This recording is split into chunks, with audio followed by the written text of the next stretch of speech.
পৃথিবীতে সবচাইতে শ্রেষ্ঠতম দোয়ার স্থান হলো মা বাবা।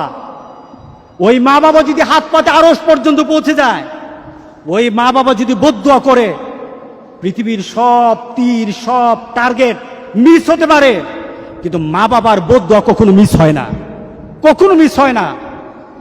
আর সন্তান মা বাবার জন্য যখন দোয়া করে, পৃথিবীর কোনো হুজুর, পৃথিবীর কোনো বুজুর্গ ব্যক্তির দোয়া কবুলের ব্যাপারে সন্দেহ থাকতে পারে, কিন্তু সন্তান যখন মা বাবার জন্য দোয়া করে, এই দোয়া আল্লাহ ফেলে দেয় না। সুবহানাল্লাহ।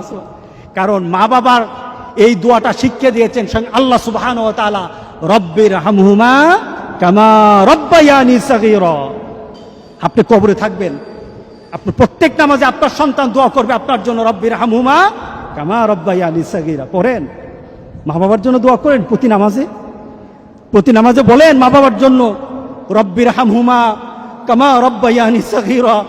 আপনি দোয়া করেন, দেখবেন আপনার দোয়ার কারণে আপনার সন্তান আপনার জন্য দোয়া করছে।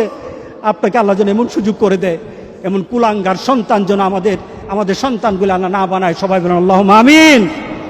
আপনার দালান, আপনার বাড়ি, আপনার সম্পদ, আপনার ব্যবসা, আপনার পৃথিবীর প্রতিপত্তি যত কিছু আছে, সব আপনি দুনিয়াতে ফেলেই চলে যেতে হবে, কিন্তু সন্তান কিন্তু আপনাকে ছেড়ে দিবে না।